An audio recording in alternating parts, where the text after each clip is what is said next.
ചാണ്ടിയമ്മനും KB Ganesh കുമാറും തമ്മിലുള്ള വാക്പോരാണ് ഇപ്പോൾ ഏറ്റവും കൂടുതൽ രാഷ്ട്രീയ കേരളത്തിൽ ചർച്ചയായിരിക്കുന്നത്. കഴിഞ്ഞ ദിവസം ചാണ്ടിയമ്മൻ പറഞ്ഞ എല്ലാ കാര്യങ്ങൾക്കും മറുപടിയുമായിട്ട് KB ഗണേഷ് കുമാർ രംഗത്ത് വന്നിരിക്കുകയാണ്. അദ്ദേഹം പറയുന്നത് മറുപടി എന്നതിനേക്കാളുപരി ഉമ്മൻചാണ്ടിയെ കൂടുതൽ വിമർശിക്കുന്ന നിലയിലേക്കാണ് കാര്യങ്ങൾ പോകുന്നത്. ഉമ്മൻചാണ്ടി എന്നെ ചതിച്ചു, എന്റെ കുടുംബം ഇല്ലാതെയാക്കിയത് അല്ലെങ്കിൽ എന്റെ മക്കളുമായി തെറ്റിച്ചത് ഉമ്മൻചാണ്ടിയാണ്, മധ്യസ്ഥനായി നിൽക്കാമെന്നുള്ള വ്യാജേന വന്ന് കുടുംബം തകർക്കുകയാണ് ഉമ്മൻചാണ്ടി ചെയ്തത് പോലെയുള്ള ഗുരുതരമായ ആരോപണങ്ങളാണ് മുൻ മുഖ്യമന്ത്രിയായിരുന്ന അല്ലെങ്കിൽ ഇപ്പോൾ മരണപ്പെട്ട ഉമ്മൻചാണ്ടിക്കെതിരെ ഈ പറയുന്ന KB ഗണേഷ് കുമാർ ഉന്നയിച്ചിരിക്കുന്നത്. ഇത് ഒരർത്ഥത്തിൽ പറഞ്ഞാൽ ഉമ്മൻചാണ്ടിയെ കുതികാല് വെട്ടുക അല്ലെങ്കിൽ പിന്നിൽ നിന്ന് കുത്തുക എന്നുള്ള ഒരു പദവി ഏറ്റുവാങ്ങിയ KB ഗണേഷ് കുമാർ ഇപ്പോൾ തന്റെ ഭാഗം ന്യായീകരിക്കാനുള്ള ശ്രമങ്ങളാണോ നടത്തുന്നത്? ഒന്നാമത്തെ കാര്യം, ഉമ്മൻചാണ്ടി എന്ന് പറയുന്ന മനുഷ്യൻ മരിച്ചുപോയി. അപ്പോൾ ഇനിയിപ്പോ ഇതുമായി ബന്ധപ്പെട്ട് എന്ത് പറഞ്ഞു കഴിഞ്ഞാലും അത് വെച്ച് പ്രതികരിക്കാൻ ആകെ വരാൻ പോകുന്നത് ചാണ്ടിയമ്മൻ മാത്രമായിരിക്കും. കാരണം അദ്ദേഹത്തിന്റെ മകൻ എന്ന നിലയിൽ അദ്ദേഹത്തിനായിരിക്കും പാർട്ടിക്കപ്പുറത്തേക്കും തന്റെ അച്ഛനെ പറ്റി പറഞ്ഞാലും അത് വന്ന് പ്രതികരിക്കാൻ പോകുന്നത് ചാണ്ടിയമ്മൻ തന്നെ ആയിരിക്കും. അപ്പോൾ ഈ ഗണേഷ് കുമാറിന്റെ ഈ ഒരു വാക്കുകളൊക്കെ കേൾക്കുന്ന സമയത്ത് ബാലകൃഷ്ണപിള്ള ജീവിച്ചിരുന്ന സമയത്ത് ഉള്ള ഒരു ഗണേഷ് കുമാർ ഉണ്ടായിരുന്നു. അത്രയധികം ബാലകൃഷ്ണപിള്ളയെ സമൂഹത്തിൽ നാറ്റിച്ച ഒരു മനുഷ്യൻ ഗണേഷ് കുമാർ ആണെന്ന് പറയാതിരിക്കാൻ വയ്യ. കാരണം ഗണേഷ് കുമാറിന്റെ കുടുംബം തകർന്നത് എങ്ങനെയാണെന്ന് സാധാരണ രാഷ്ട്രീയ ജീവിതത്തിലുള്ള രാഷ്ട്രീയ നേതാക്കന്മാരുടെ കുടുംബജീവിതങ്ങളൊക്കെ പല തലങ്ങളിൽ തകർന്നു പോകാറുണ്ട്. അതിന് വ്യത്യസ്ത കാരണങ്ങളുമാണ്. പക്ഷെ ഗണേഷ് കുമാറിന്റെ കുടുംബത്തിലെ പ്രശ്നങ്ങൾ നാട്ടിലെ എല്ലാവർക്കും അറിയാമെന്നുള്ളതാണ് സത്യാവസ്ഥ. ഗണേഷ് കുമാർ ഈ പറയുന്ന ഈ മന്ത്രിസ്ഥാനം അല്ലെങ്കിൽ LDFന്റെ ഒരു പ്രധാന പങ്ക് വഹിക്കുന്നതിന് മുൻപ് ഉള്ളൊരു ഗണേഷ് കുമാറിനെ എല്ലാവർക്കും ഓർമ്മയുണ്ട്. കാരണം ഗാർഹിക പീഡനത്തിനായിരുന്നു അന്ന് ഗണേഷ് കുമാറിനെ പോലീസ് പിടിച്ചിറക്കി കൊണ്ടുപോയത്. അന്ന് ഇദ്ദേഹത്തിന്റെ ഭാര്യയാണ് പോയി മൊഴി കൊടുത്തത്. അല്ലെങ്കിൽ അവർക്ക് അത്രത്തോളം ഗാർഹിക പീഡനം അനുഭവിച്ചിട്ടുണ്ടായിരുന്നു എന്നത് അന്ന് ഏറ്റവും കൂടുതൽ വാർത്താ പ്രാധാന്യം ഉണ്ടായിരുന്നൊരു വിഷയമായിരുന്നു. അന്ന് ബാലകൃഷ്ണപിള്ള ജീവിച്ചിരിപ്പം ഉണ്ടായിരുന്നു, ഉമ്മൻചാണ്ടി ജീവിച്ചിരിപ്പം ഉണ്ടായിരുന്നു. ഒരുപക്ഷെ ഇവർ രണ്ടിൽ ആരെങ്കിലും ഒരാൾ ജീവിച്ചിരുന്നിരുന്നെങ്കിൽ ഗണേഷ് കുമാർ ഇത്തരത്തിലൊരു വർത്താനം പറയത്തില്ലായിരുന്നു എന്നുള്ളതാണ് സത്യാവസ്ഥ. അപ്പൊ അങ്ങനെ ഒരു വിഷയത്തിന് ഈ പറയുന്ന മാധ്യമങ്ങൾ ഉൾപ്പെടെ വാർത്താ പ്രാധാന്യം കിട്ടിയ ഒരു വിഷയത്തില് അങ്ങനെയാണ് ഇയാളുടെ ഈ പറയുന്ന കുടുംബജീവിതത്തിന്റെ തകർച്ചയിലേക്കൊക്കെ പോകുന്നത്. പിന്നെ ഇത്തരം പ്രശ്നങ്ങളൊക്കെ ഉണ്ടാവുന്ന സമയത്ത് കോൺഗ്രസിന്റെ അല്ലെങ്കിൽ ഉമ്മൻചാണ്ടി എന്ന് പറയുന്ന ആ സമയത്ത് ഗണേഷ് കുമാർ കോൺഗ്രസിന്റെ ഭാഗം തന്നെയായിരുന്നു. അപ്പോ അന്ന് ഈ പറയുന്ന രീതിയിൽ മധ്യസ്ഥതയ്ക്ക് ഉമ്മൻചാണ്ടി ചെന്നിട്ടുണ്ടായിരിക്കാം. പക്ഷേ കുടുംബ പ്രശ്നം ഉണ്ടാക്കിയത് ഇവരാണെന്നുള്ള രീതിയിൽ പറയാൻ പറ്റില്ല. കുടുംബ പ്രശ്നത്തിന് കാരണം ഗണേഷിന്റെ കയ്യിലിരിപ്പ് തന്നെയായിരുന്നു. അല്ലാതെ ഗാർഹിക പീഡനത്തിന് പുറത്തുനിന്ന് ഒരാൾക്ക് വന്നിട്ട് അങ്ങനെ ചെയ്യാൻ പറ്റില്ലല്ലോ. അപ്പൊ അതുകൊണ്ടാണ് ഇത്തരത്തിലുള്ള ഒരു പ്രശ്നം നിങ്ങളുടെ ജീവിതത്തിൽ ഉണ്ടായത്. പക്ഷെ അതിനുശേഷം ഈ പറയുന്ന മധ്യസ്ഥതയ്ക്ക് വന്ന ആൾക്കാർ കുടുംബം പിരിച്ചോ എന്നുള്ളത് കുടുംബത്തിന്റെ അകത്തുള്ള കാര്യമാണ്. അതുപോലെ തന്നെ പറയേണ്ട മറ്റൊരു പ്രധാനപ്പെട്ട കാര്യമാണ് സോളാർ കേസിലെ പ്രതികളെ കൊണ്ട് ഉമ്മൻചാണ്ടിയുടെ പേര് പറയിച്ചത് KB ഗണേഷ് കുമാർ ആണ് എന്നുള്ളത്.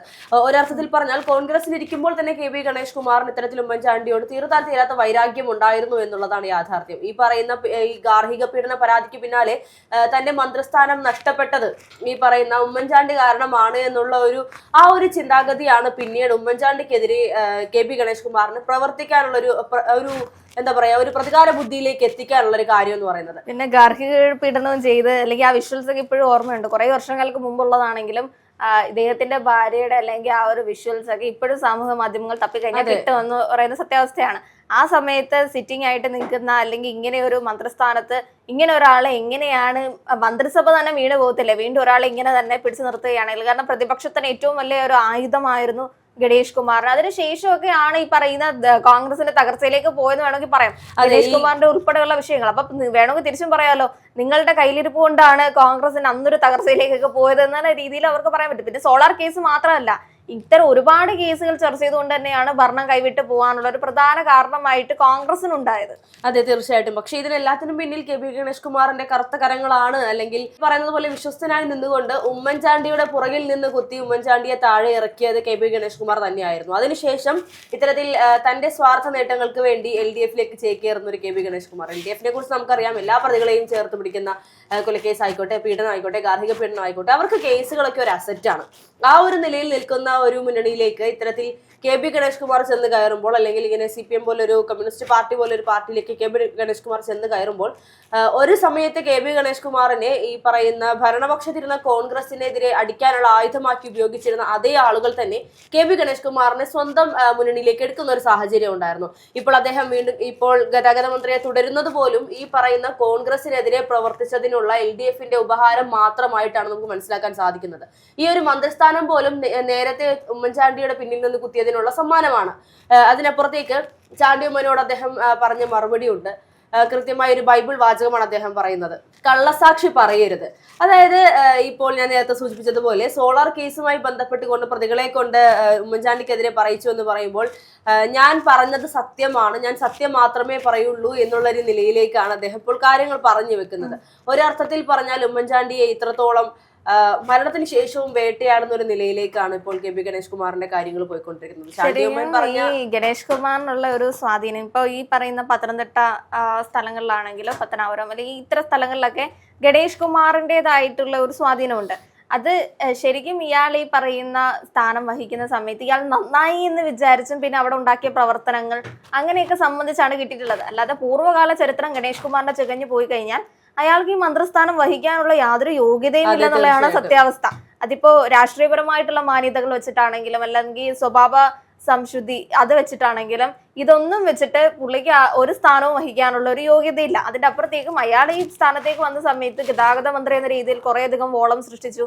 അതേപോലെ LDFന്റെ ഭാഗമായി ആയതിനു ശേഷം കുറെ കാര്യങ്ങൾ അല്ലെങ്കിൽ അയാളുടെ മണ്ഡലത്തിൽ അവർക്ക് ഓക്കെ ആണ് ഗണേഷ് കുമാർ.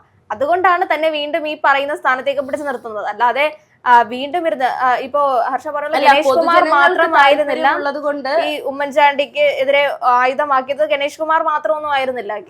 ബാലകൃഷ്ണപിള്ള ഉണ്ടായിരുന്ന ആ ഒരു സമയത്ത് തന്നെ മാണി ഗ്രൂപ്പ് ഒക്കെ മാറുന്നുണ്ടായിരുന്നു. അതേപോലെ ഒരുപാട് സംഘർഷങ്ങൾ ഉണ്ടായിരുന്ന ഒരു സമയം തന്നെയാണ് ഉമ്മൻചാണ്ടി സർക്കാർ ഇരുന്ന സമയത്ത്. സോളാർ കേസ് പൊട്ടി വരുന്ന സമയത്ത് പുള്ളിയെ ഈ പറയുന്ന കാല് വാരുന്ന ടീം എന്ന് പറയുന്നത് ഗണേഷ് കുമാർ മാത്രമൊന്നും ആയിരുന്നില്ല. ഒരുപാട് ആൾക്കാർ മാറിയിട്ടുണ്ടായിരുന്നു. ഈ പറയുന്ന PC ജോർജ് പോലും മാറിയിട്ടുണ്ടായിരുന്നു എന്നുള്ളതാണ് സത്യാവസ്ഥ. അതിനുശേഷം അവര് NDAയിലേക്ക് പോയി, പുള്ളി ഈ പറയുന്ന CPMലേക്ക് പോയി. കൂടെ നിന്ന ആൾക്കാർ തന്നെയായിരുന്നു അയാളെ ചതിച്ചുകൊണ്ടിരുന്നത്. അതെ, തീർച്ചയായിട്ടും. ഇപ്പോൾ ഇതിനോടൊപ്പം തന്നെ അതിന്റെ തുടക്കത്തിൽ പറഞ്ഞൊരു കാര്യം ഉണ്ടായിരുന്നു. ഇത്തരത്തിൽ ഉമ്മൻചാണ്ടിക്കെതിരെ പറഞ്ഞാൽ അല്ലെങ്കിൽ അവർക്കെതിരെ പറഞ്ഞു കഴിഞ്ഞാൽ അവരാരും വന്ന് നേരിട്ട് വന്നുകൊണ്ട് ഇങ്ങനെയും നല്ല കാര്യങ്ങൾ എന്ന് പറഞ്ഞ് തിരുത്താൻ വരില്ല എന്നുള്ളത് യാഥാർത്ഥ്യമാണ്. പക്ഷേ സത്യാവസ്ഥ അറിയുന്ന ചില ആളുകൾ രംഗത്ത് വരുന്നുണ്ട് എന്നുള്ളതാണ്. സിദ്ദീഖിന്റെ ഒരു പ്രസ്താവനയുണ്ടായിരുന്നു. ഉമ്മൻചാണ്ടി സത്യങ്ങൾ മറച്ചു വെച്ചത് കൊണ്ടാണ് ഇപ്പോഴും ആരെയും വേദനിപ്പിക്കാതെ പലർക്കും തന്റെ സ്ഥാനങ്ങളിൽ തുടർന്നു പോകാൻ സാധിക്കുന്നത് എന്നുള്ളത്. അതായത് തനിക്കെതിരെ അല്ലെങ്കിൽ തന്റെ പാർട്ടിയിൽ ഉണ്ടായിരുന്നവർക്കെതിരെ വരുന്ന അമ്പുകളെല്ലാം തന്നെയും താൻ സ്വയം നെഞ്ചും വീഴ്ച ഏറ്റെടുത്തിരുന്ന സമയത്ത് അതിനു പിന്നിൽ പ്രവർത്തിച്ചിരുന്ന പല ആളുകളും അല്ലെങ്കിൽ ഇന്നിപ്പോൾ രാഷ്ട്രീയ കേരളത്തിൽ പോലും തുടച്ചു നീക്കപ്പെടേണ്ടിയിരുന്ന പല ആളുകളും ഇന്ന് അവിടെ നിൽക്കുന്നുണ്ടെങ്കിൽ അത് ഉമ്മൻചാണ്ടിയുടെ സഹനശക്തി കൊണ്ട് മാത്രമാണെന്ന് പറഞ്ഞു വെക്കുന്ന ഒരു കൂട്ടം ആളുകൾ ഇപ്പോഴും കോൺഗ്രസിനകത്തുണ്ട്. കോൺഗ്രസിനകത്ത് മാത്രമല്ല, ചില കമ്മ്യൂണിസ്റ്റ് പാർട്ടിക്കകത്തുള്ള ചില ആളുകളും ഇത്തരത്തിൽ ഉമ്മൻചാണ്ടിയെ അനുകൂലിക്കുന്ന അല്ലെങ്കിൽ ഉമ്മൻചാണ്ടിയെ പുകഴ്ത്തുന്ന വാഴ്ത്തി പാടുന്ന കുറെ ആളുകളുണ്ട്. പക്ഷേ അതിനുശേഷം ഇത്തരത്തിൽ കോൺഗ്രസിന്റെ ഒരു പ്രതിപക്ഷ സ്ഥാനത്തേക്കുള്ള പോക്കാണെങ്കിലും അതിനുശേഷം ഈ പറയുന്ന ഉമ്മൻചാണ്ടിയുടെയും VS അച്യുതാനന്ദന്റെയും ഒക്കെ മരണം വലിയ രീതിയിൽ ഈ രാഷ്ട്രീയത്തെ തന്നെ കുലുക്കുന്ന ഒരു സാഹചര്യം ഉണ്ടായിരുന്നു. ഈ പറയുന്ന നേതാക്കന്മാർ ഇല്ലാതായതോടുകൂടി അവർക്കെതിരെ വരുന്ന ആരോപണങ്ങളുടെ ആക്കം കൂടുകയാണ് ചെയ്തിട്ടുള്ളത്. അതിലൂടെ ഇപ്പോൾ തെരഞ്ഞെടുപ്പ് അടുക്കുന്ന സമയത്ത് വീണ്ടും ഇത്തരത്തിലുള്ള ചർച്ചകൾ കൂടലെടുക്കുന്നുണ്ടെങ്കിൽ ഈ പറയുന്ന കോൺഗ്രസിനെ വീണ്ടും ഈ കാര്യങ്ങൾ ഓർമ്മിപ്പിച്ചുകൊണ്ട് അല്ലെങ്കിൽ ജനങ്ങളെ ഈ കാര്യങ്ങൾ ഓർമ്മിപ്പിച്ചുകൊണ്ട് പൂർണ്ണമായും കോൺഗ്രസിനെ തകർക്കാമെന്നുള്ള ചില ഗൂഢനീക്കങ്ങൾ കൂടി ഇതിന് പിന്നിൽ നടക്കുന്നുണ്ട് എന്നുള്ളതാണ് യാഥാർത്ഥ്യം. പക്ഷേ ഇവിടെ ഗണേഷ് കുമാർ ചോദിക്കുന്നുണ്ട് കൃത്യമായി നിയമസഭാ തെരഞ്ഞെടുപ്പ് വരുമ്പോൾ അല്ലെങ്കിൽ തെരഞ്ഞെടുപ്പ് അടുക്കുമ്പോൾ മാത്രം എങ്ങനെയാണ് ഉമ്മൻചാണ്ടിക്കെതിരെ താൻ കുതികാലി വെട്ടി എന്നുള്ള വാർത്തകളുമായി ഇത്രയും വലിയ ആരോപണങ്ങളുമായി ചാണ്ടി ഉമ്മൻ രംഗത്ത് വരുന്നത്? അതിന്റെ ആവശ്യകത എന്താണ് എന്നുള്ളത് കൃത്യമായി LDFൽ ഇപ്പോഴുള്ള നേതാക്കന്മാർ യഥാർത്ഥത്തിൽ എന്തായിരുന്നു, അവരുടെ ചരിത്രം എന്തായിരുന്നു, ഇന്ന് ചിരിക്കുന്ന മുഖങ്ങൾ മുൻപ് എന്തായിരുന്നു എന്നുള്ളത് തുറന്നു കാണിക്കുകയാണ് ഇവിടെ ചാണ്ടി ഉമ്മൻ ചെയ്തിട്ടുള്ളത്. ഇനിയിപ്പോൾ വരുന്ന ദിവസങ്ങളിലാണെങ്കിൽ പോലും ഇത് വീണ്ടും ചർച്ചകളാകും. ഇനിയും പല നേതാക്കന്മാരും ഇതുമായി ബന്ധപ്പെട്ടുകൊണ്ട് പല അഭിപ്രായങ്ങളുമായി രംഗത്ത് വരും. എന്തായാലും മരണപ്പെട്ടു പോയ അല്ലെങ്കിൽ ഈ പറയുന്നതുപോലെ ഇന്ന് രാഷ്ട്രീയ കേരളത്തിൽ ചർച്ചയാകേണ്ടാത്ത പലരുടെയും പേരുകൾ എടുത്തു പറഞ്ഞുകൊണ്ട് സ്വന്തം നേട്ടങ്ങൾക്ക് വേണ്ടി പോകുന്ന ഈ രാഷ്ട്രീയ പാർട്ടികൾ ഇനി എന്താണ് ഇവരുടെ മുന്നിലുള്ള കാര്യങ്ങൾ അല്ലെങ്കിൽ കേരളത്തിൽ ഇനി ഇവർക്ക് എന്ത് ചെയ്യാൻ സാധിക്കും എന്നുള്ളത് പറയാതെ പഴയ കാര്യങ്ങൾ ചികഞ്ഞു പോയതുകൊണ്ട് യാതൊരു കാര്യമില്ല എന്നുള്ളതാണ്.